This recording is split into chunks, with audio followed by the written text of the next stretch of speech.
Rosario Robles, pero mire, esto es lo que había comentado el mes pasado la exsecretaria de Desarrollo Social. Yo no mentiré para obtener mi libertad. Yo no quiero salir, dice, por la puerta de atrás, dijo. Seguiré luchando por las causas legales porque soy inocente, porque confío que alguien en el sistema judicial tendrá la valentía de aplicar la ley y una extensa carta, pero pues siempre sí va a declarar. Da un giro total esto de 180 grados, Arturo, y hasta quién pudiera alcanzar. Rosario Robles, mi estimado, bienvenido, buenos días. Hola, ¿cómo estás? Muy buenos días, Luis. Pues a quién pudiera alcanzar, pues el presidente Peña Nieto, ¿no? Ya en este caso no hay mucho más para hacia arriba, ¿no?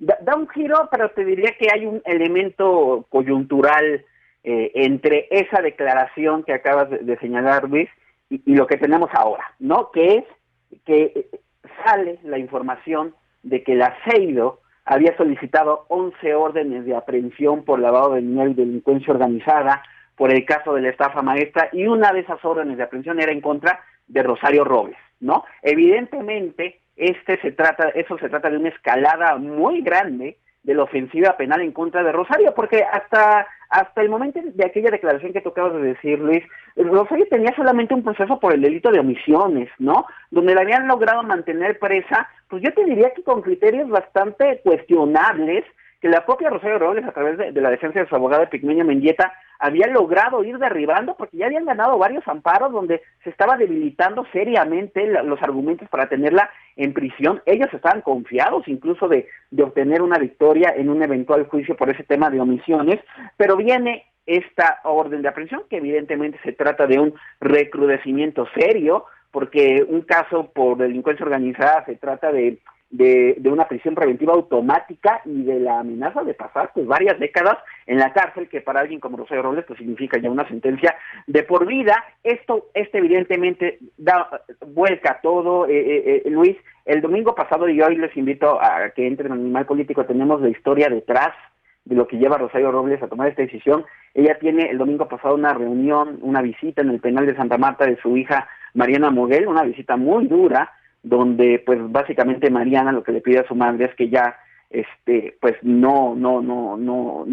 no pelear más, ya dejar de proteger a los que consideraba sus amigos y sus jefes. Estamos hablando evidentemente de Peña Nieto, del jefe de gabinete Miguel Ángel Osorio Chong en el sexenio pasado, porque pues el argumento que sostiene hasta ahora Rosario Robles y sus abogados y su familia es que ella realmente no se benefició económicamente del esquema de desvío, pero que ese esquema de desvío evidentemente existió, y en ese sentido es que llegamos al punto ahora de Rosario Robles de buscar esta colaboración con la Fiscalía. Bien, no hay de otra entonces, dices, hasta Peña Nieto. Esa es la punta. Videgaray, ¿por qué se insistió tanto en Videgaray? Bueno, Videgaray fue el que Sí, ejecuta, ¿no? que ya no es tampoco ninguna sorpresa, Luis. Es decir, a ver, a recordar que hace unos días, y creo que lo platicamos aquí, el oficial mayor de Sol y Sedatu, de la propia Rosario Robles, él ya declaró que Luis Videgaray, y esa nota la publicamos a principios de la semana pasada, que Luis Videgaray ordenó el esquema de la estafa maestra desde la Secretaría de Hacienda, y que los que se beneficiaron eran el presidente Peña Nieto, miembros de su gabinete como el secretario de Gobernación Miguel Ángel Osorio Chong, eso dice Cebadúa, y evidentemente que además se utilizó dinero a favor del PRI para compra de votos en elecciones como la del Estado de México. Entonces, ese esquema está muy claro, porque además yo te diría que los únicos jefes políticos que tiene Rosario Robles, pues políticos y administrativos, pues básicamente eran esos, ¿no? Osorio Chong como el jefe del gabinete, y además pues como en teoría pues la persona que había llevado a Rosario a esa responsabilidad, Videgaray, que manejaba Hacienda, y finalmente el presidente Peña Nieto, con quien acordaba directamente también Rosario Robles. Entonces está muy claro. Aquel interesante, insisto de nuevo, cuando se dan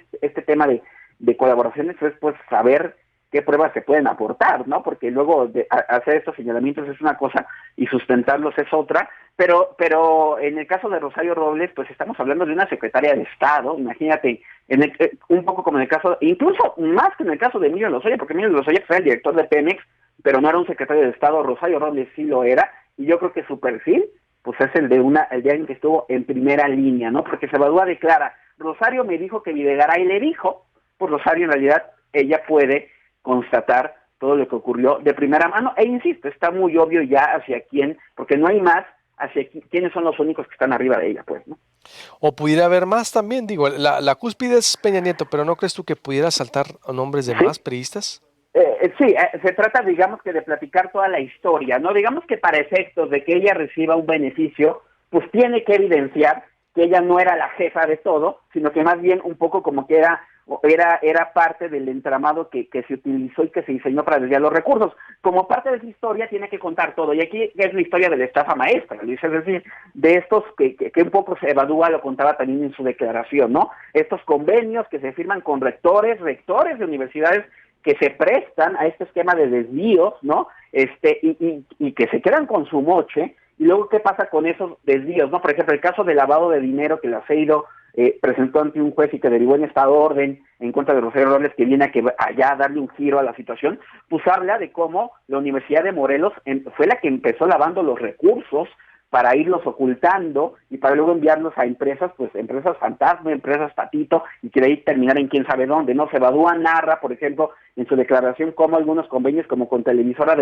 televisora de Hermosillo, si no recuerdo que se llama así, ¿no? Es un órgano público ahí, cómo ese convenio, por ejemplo, en específico, se utilizó para el tema, el dinero que de ahí salió, se utilizó para el tema de las elecciones en el Estado de México, ¿no? Como los esquemas de los convenios con la universidad, con el sistema quintanarroense, también de radio y televisión se utilizaron para campañas de publicidad, en fin, se trata evidentemente de contar toda la historia de quienes participaron, sobre todo para confirmar que aquí hubo una organización delictiva, evidentemente dedicada a desviarse recursos, pero muy importante, quiénes fueron los beneficiarios finales y los más importantes de todo ese esquema. Y ahí, cuando ya hablamos de los beneficiarios finales, pues evidentemente estamos hablando del expresidente Peña Nieto y pues de su partido, ¿no? Un poco, insisto, en la misma línea de lo que han declarado ya otros exfuncionarios.